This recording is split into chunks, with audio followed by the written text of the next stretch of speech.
Hello, magandang araw sa lahat ng aking mga kababayan. Ayan, talaga namang ngayon nakikita nyo kasama natin si Mama Hanelet kung saan nandito po kami sa The Hague pa rin at napagbigyan tayo ng pagkakataon na makasama siya ngayong araw na ito. Kaya ma'am, thank you so much at kumusta po yung inyong pag-visit? Ilang days na po kayo dito? 25 yata kami. 25 kayo dumating. Oo. Kumusta naman po kayo nung na-visit nyo na si PRRD, di ba? With Kitty?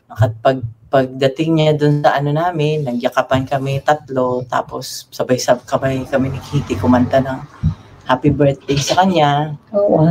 Dito si Kitty sa kabilang pisngi, dito ako sa kabila, kasi kami kanta ng happy birthday.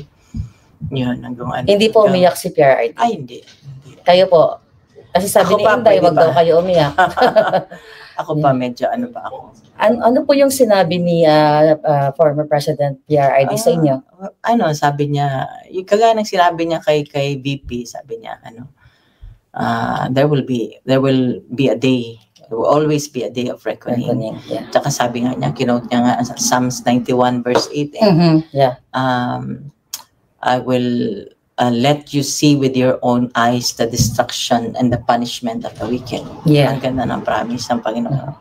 So very positive po si PRRD. Ano yung parang pinaka-importanting mensahe niya sa inyo nung time na nag-visit kayo sa kanya? Nung kinwentuhan ko kasi siya kung ano nangyayari sa labas, sabi ko, ikaw na ayaw mong ipaalam, ayaw mong magpa-istorbo tuwing birthday mo, natutulog ka lang. Ngayon buong mundo ang nagse-celebrate ng birthday. Birthday niya. So, tuwang-tuwa naman siya. Oo. So, masaya siya. Nagbanggit ba siya na, like personal messages sa Pilipino, mga kababayan natin? Sabi niya, salamat sa suporta at sa pagmamahal. As usual, sabi niya, mahal niya ang lahat ng ang mga Pilipino sa buong mundo, sa Pilipinas at sa labas ng bansa. Saan mang parte ng bansa, mahal niya. Yun naman talaga Imiski na ng presidente siya, mas minahal pa nga niya ang Pilipino. Yeah. At ang Pilipinas. Yeah. So, ako po talagang nag-travel din ako para ma-witness talaga namin yung pang-aapi sa family ninyo. At lalo na kay Pangulong Duterte, kitang-kita din naman namin, million tao talaga ang nag-support sa inyo. Pero ako po ay bilang isang just an ordinary citizen, marami ding lumalapit kasi sa akin ng mga taong minsan nagpe-pretend na they are connected with you, or I don't know, may mga nung kahapon sa ground nandoon ako, may mga pinaparating sa akin na mga information na may mga taong nangihingi ng tulong in behalf of your family. Inaalaw niyo po ba yon? Hindi. Pakiusap ko lang kung sino man ho kayo, huwag niyong gamitin ang pagkakataong ito, ang trahedya namin. Yeah. Kung kayo ay sadyang nangangailangan sa buhay, parang awa nyo na ho, huwag nyo hong gamitin ito. Dahil kami ho bilang pamilya, si VP Inday, si Congressman Pulong, si Mayor Baste, hindi ho kami hihingi ng tulong o financial na tulong sa ibang tao. Kami ho, kung kinakailangan naming umutang, yun ho ay gagawin namin. Merong nagkwento sa akin, maraming lumalapit kasi alam nila, desperado kami, di ba? Yeah. Lumalapit sila na ganyan. Sabi ko, kung kaya mong gawin, bakit hindi mo na lang gawin? Bakit, maraming mga kwento, mga storya. Sige, kung kaya mong gawin, gawin mo na lang. Yun ang ano ko. So pakiusap ka lang. Yung totoong nurse, alam mo, natulog sa bahay namin, Maharlika. Yung totoong nurse na nag-aalaga, ako nag-interview nan before pa siya naging presidente. So sa bahay namin niya natutulog, sa sala namin natutulog, nag-aantayan kay PRD kung kailan siya tatawagin. So, yung totoong mga nurse hindi nagsasalita. Kami may group chat kami ng kasama ng mga nurse na nag-aalaga, nagre-report sila sa akin kung ano. So, yung totoong nurse, hindi iyan nagsasalita. Code of ethics siya ng nurse na hindi ka dapat magsalita. Disclose sa iyong client. Nagtatago yung totoong nurse. Kung nagpapanggap ka na ikaw nag-aalaga, nag-nurse ka, parang mahiya ka naman sa totoong nurse na nag-aalaga, nagpupuyat sa kanya. Pero po, yung nurse ni Pangulong Duterte, di ba, hindi naman inalaw na magstay Kaya dito? nga, ultimo nurse, di ba? Ang, Yeah. ang nangyari niyan, hanggang ngayon, para sa akin, parang bangungot. Hindi ako makapaniwala. Hindi ko akalain na pag walang passport ang tao, pwede palang idalahin sa pwede palang dukutin. Kidnapin, yeah. Yeah. Kasi ako, yun nga yung mga nakakarating sa akin ng mga mensahe na may mga nagpapanggap, no, na mga taong nag-connected sa inyo or kakilala or kamag-anak kayo. Yung iba, hindi ko naman talaga kilala. Kayo lang naman ang kilala kong mga relatives niya. So, ang sa akin lang, ma'am, pinararating ko lang sa inyo. Kasi sa akin din, may lumalapit kahapon nga po, may mga nag-aabot ng mga, what do you call it, mga sobre, mga birthday cards. So, sinasabihan ko sila na yung family ninyo, which is in-announce ni Inday, hindi nanghihingi ng financial help. But birthday greetings is fine. Birthday greetings, mga cards. Okay, so, meron kasi pala. Kasi pampaano ng ano niya. Yeah. Dinala ko ngayon ba, pinasign ko na yung pinabati ko nga para lang maanuhan siya. Yung, alam mo, para maanuhan ng yung spirits niya, gumaan yung loob niya, maging sumaya siya ng konti doon dahil sa mga pagbati ng mga tao. So kasi, may mga nurse pa lang nagpapanggap. Ang alam ko parang may mga nagvo-volunteer dito sa Dahig, pero may mga nagpapanggap din pala ng mga nurse daw. Alam mo, ang nangyari niyan, siyempre ako nurse, registered nurse ako. Yeah. So, kinontak ko na sa pag alis pa lang nila, kumontak na ako, yung sa PRC sa Davao. Davao, okay. Sabi ko, tulungan mo ako makahanap ng nurse doon. Dito. Sabi ko, oo. Sabi ko, whatever na i-remit, wire transfer ang sweldo niya papunta dito. Siya mag-alala. Nakakontak ako, natawagan ko, ma'am, ganito. It turned out, wala lahat, bawal lahat. Pa-ultimo yung nurse na personal nurse niya na before siya tumakbo ng presidente na in-interview ko. Kasi mabuting tao yun, mapagkatiwalaan mo talaga. When it comes sa pera, mapagkatiwalaan mo. Hindi pinasama. Kaya nga, nung tinawagan ko na, alam ko nakalanding na, nung tinawagan ko siya, nag-iyakan kami, ma'am, hindi kami pinasama. Yun ang So, yun, kami nga para lang mapaano ko sa inyo na ang pamilya namin hindi ho manghihingi o magsusolicit sa inyo ng kahit na anong financial na tulong. Kami nga ni BP Inday nagtutulakan. Nung nasa Davao pa ako, sinabihan ko na si Inday. Sabi ko, bigyan mo ako ng magpadala ako. Paano ko ipadala? Hanggang ngayon, hindi niya ako sinasagot. So, ganun kami. So, yung mga makapalang mukha dyan, parang awa nyo na. Parang awa nyo na. Yeah. Yun. So, for the record, mga kababayan, wala pong nurse si Pangulong Duterte dito sa Dahig except yung nandoon sa ICC kung sino man yung assigned ng institution. Tama po ba? Hindi ko talaga alam. Malabo ang ng loob sa loob. Hindi ko alam. Marami akong hindi alam. Pati sinasabi lang nila ganito. Basta ako, sinabi ko lahat. Anong sitwasyon niya. Sinabi ko lahat kasi medical, medical history niya. Yes. Kung ang niya. Yun lang ang kaya kong sabihin. Pero yung sila ang magbigay, yun ang mahirap kasi sila ang hindi nagbibigay ng kung ano ang information. Yun ang Pero yung medical history ni PRRD na i-forward na sa kanila lahat, tama ba sa ICC? Inaasikaso ng mga lawyers yata. Inaasikaso kasi kailangan, sino bang 80 years old ang hindi nangailangan ng healthcare, ng kalinga, medical attention, medical whatever, di ba? 80 years old Sino bang hindi nangailangan yan? Alam niyo, natuwa ako kasi I was there, no, na nagsasalta si Inday sa Taong Bayan, na nagkakasundo kayo dahil sa schedule kung paano mag-take turns kayo sa pagbisita kay PRRD. Kami na mga sumusuporta kay PRRD sa family ninyo ay talagang natutuwa kami na sa ganitong klaseng sitwasyon ni PRRD nagkakaisa po kayong mga magkakamag-anak. So yan lang yung tinitignan namin. Doon kami humuhugot ng lakas bilang mga supporters ninyo. At ako naman nasad dahil for the first time na narinig ko sa inyo na mayroon palang nagpapanggap na mga nurses or whatever kay PRRD. So sana wag naman gawin yon. And alam ba ni PRRD po yun, yung mga ganong issue? Hindi niya na alam yun. Wag na natin sabihin? Hindi ko na I tried, hindi ko na sinabi sa kanya anong situation after na umalis siya. Kasi talagang harassment.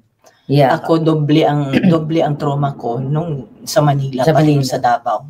Doble talaga ang trauma ko. So my daughter was not in Davao at the time. Yeah. After na. So grabe, doble talaga trauma ko. Yeah. So we're here for you, Ma'am Hanilet.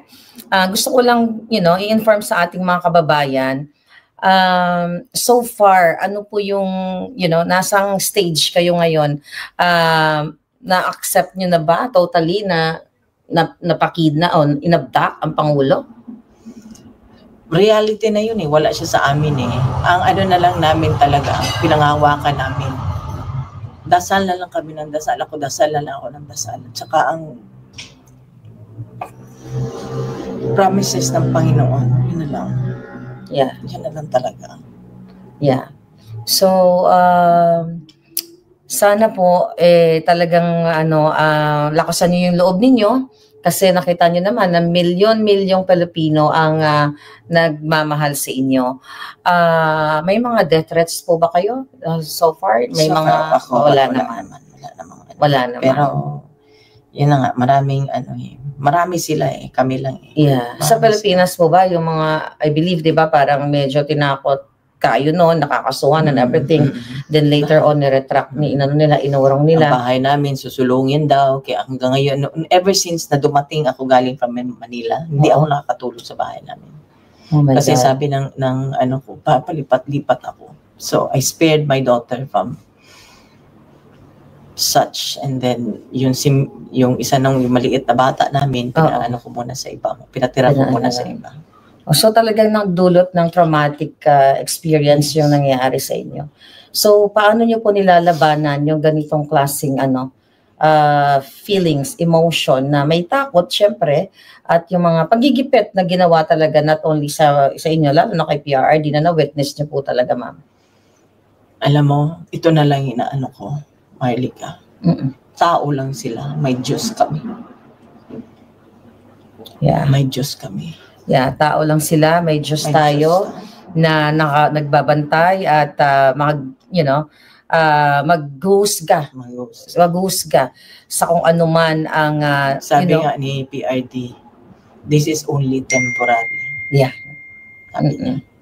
So I hope talagang mapauwi na natin si PRRD. So yung mga lawyers naman, ginagawa naman nila yung dapat nilang gawin. And very positive po ba si PRRD nung time na nanonood kayo sa loob? Sobra. Mas siya. Hindi mo basta-basta Nagjo-joke pa rin siya, ma'am? Nakasmile pa rin siya. Nakasmile pa rin siya. Kasi pa rin niya yung kasi may mga guards doon So, all my friends. Mga friends niya yung mga guard, talagang parang yung pagiging ni Pangulong Duterte palabiro, na-apply niya doon sa mga guard na. Saka mas siya nung nakita mo nung during the time doon sa Villamor. Yeah. Hindi pa ni Kitty ang emotional. Siya, kung kausapin niya yung mga hindi niyo ako kalaban, Adre. Oo, narinig niya po na. Hindi niyo ako kalaban. Ganun lang niya, Adre, ikwento, makinig ka. Ganun lang niya. Pero ma'am, ano yung feeling, ano yung nakita niyo dun balik tayo dun sa Villamor na, yung mga police ba, talaga bang parang sila, yung gusto nila yung ginagawa nila na gipitin ang kanilang dating hindi ko alam kasi it's masyadong subjective yan sila na yan pero kasi may mga lumalabas sa video na yung ibang mga police may lumalabas lang na pero still nandun sila, di ba? They implemented it. Yeah. Tumulong sila. They're part of they're accomplices sila ng pag-kidnap niya. Pero yun nga, which is grabe po talaga yung pagigipit sa atin, lahat tayo, kasi ako ginigipit din ako, pero mas dito na pag-uusapan na international, na nakikita talaga yung pagigipit kay Pangulong Duterte at nakita din yung impact sa buong mundo kung paano siya pinrotektahan. So, panghuli na lang po, ano yung gusto nyong ibuhos na mensahe sa ating mga kababayan, yung mga gumagamit sa pangalan ninyo, yung mga nagsusolicit, yung mga sumusuporta? May nakausap na akong isa, kasi ako, Marlica, prangka ako I can tell sabi po. sabi ko, pinandilatan ko nga ng mata eh, kung I mean, kung mayroon kayong magagawa, bakit hindi nyo nalang gawain? Di ba? Sige, kung meron kayong magagawa, sabi ko nga, sa abot ng aking makakaya, sige. Kasi lahat naman may ano kailangan may kabayaran, di ba? Yes. Sabi ko, sa abot ng aking makakaya, kung kailangan ko umutang, di ba? Yeah. So, yun ang ano ko, na sana wag silang tumigil, dasal at suporta, wag yung tigilan, kasi nakita nyo naman ang ginawa niya para sa Pilipinas at para sa Pilipino. Yeah. Kung sa Binisaya pa kasi mas mabigat hangyo ko o nakikiusap ako, para nyo na hong awa. Tulungan nyo po kami sa dasal, sa lahat po, kung ano pong pwede nating gawin na maibalik ko siya sa amin. Wala na ho siyang gusto nga sa buhay. Gusto na at 80, gusto na lang niyang mamahinga. Yeah. Gusto na lang niyang mamahinga. Doon po sa lahat ng family ninyo na sumusuporta sa inyo at yung mga nagpapanggap na family. Doon lang ako sa message ko lang sa family lang, kasi family lang. Sa family na lang na sabi ko nandiyan kami, nagtutulungan kami, may group chat sila Kitty at mga kapatid niya. Pagka kami lang talaga, wala kaming kung may narinig ako na may isa sa kapatid ng anak ko medyo naanuhan ng loob, sabi ko naki-encourage mo na, sabi ko kailangan matatag tayo ngayon. Lahat. Umiyak man tayo, kailangan natin lumaban, kailangan natin siya ipaglaban. Pero nakakabilib po si Kitty talagang yung tapang niya nakita namin kasi ako nakikita ko lang si Kitty sa mga reels, she's young and sweet. Pero nung nakita namin kung paano inabdak ang Pangulo, kung paano kayo ginipit doon, nagpakita siya talaga ng kanyang pagiging firm, matapang na bata at young age at may paninindigan. So as a mother, paano niyo po ba, brief and concise lang, sa amin, si Kitty, i-describe? Sabi ko nga noong pa yan, sabi ko, surrender ako sa anak ko kasi kaugali siya ng tatay niya. Okay. So sabi ko nga sa loob, sabi ko sa papa niya, sabi ko, you'll be proud of her kasi talagang kaugali siya ng tatay niya. Wow. Kaugali siya ng tatay niya. Kitang-kita naman namin. So, ayun. So, sa mga sumusuporta po sa inyo, ma'am, sa lahat ng mga taong hanggang ngayon patuloy na nag-gather, nag-celebrate post-birthday ni PRRD, mensahe niyo po, panghuli na lang. Maraming salamat sa inyong lahat. Alam ko, nagdarasal kayo. Yung mga messages ninyo, nababasa ko, hindi ko man kayo masagot isa-isa. Pero, ito lang ang hiling ko talaga, wag ho tayong tumigil. Kasi hindi naman hindi ako pwede mag-give up, hindi tayo pwede mag-give up. Tulungan nyo kami na maibalik ho namin siya sa bahay namin. Maraming salamat. Ay, habol na lang po. So, wala pa po kayong plano kung kailan kayo babalik o magsistay kayo dito habang nandito si PRRD? Pinag-usapan pa lang.